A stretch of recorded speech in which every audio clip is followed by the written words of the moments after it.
Hello' guys, এয়া মোৰ ব্ৰহ্মকমল ফুলিছে চাওকচোন। এই সন্ধিয়া সময় হোৱাৰ লগে লগে এই ফুলিব আৰম্ভ কৰিছে। অলপ মানে একদম আন্ধাৰ হৈ গ'লেহে সি পূৰা সম্পূৰ্ণৰূপে মেল খাই যাব। কলি কেইটামানো আছে, এইটো এটা কলি আৰু এইটো এটা কলি।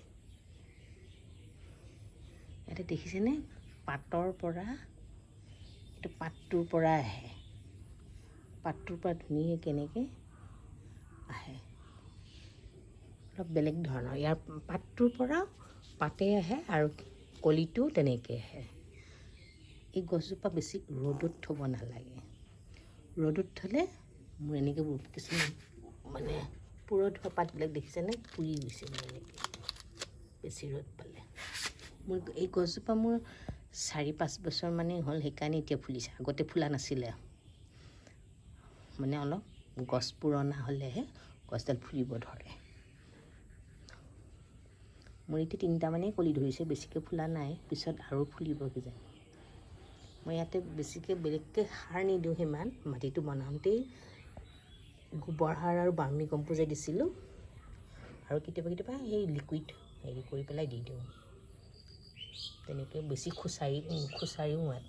খুচাৰিও নাথাকোঁ, খালি মানে ডাইৰেক্ট মানে সূৰ্যৰ পোহৰটো নপৰাকৈ থৈছোঁ।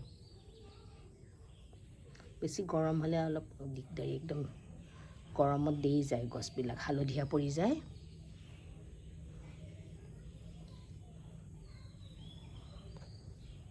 মই পিছত বাৰু যেতিয়া ফুলিব, ৰাতি আন্ধাৰতহে ফুলিব, মই তেতিয়া দেখুৱাম বাৰু। এতিয়া ফুলটো ফুলিছে চাওকচোন, ধুনীয়া দেখিছে। ৰাতি হৈছে এতিয়া, পূৰা আন্ধাৰ, এতিয়া ফুলটো ফুলিছে। এটা ধুনীয়া গোন্ধ এটাও আছে। ৰাতিপুৱা হোৱালৈকে মানে ই নাথাকিবই, পোহৰ হোৱাৰ আগতে আকৌ মৰহি যাব।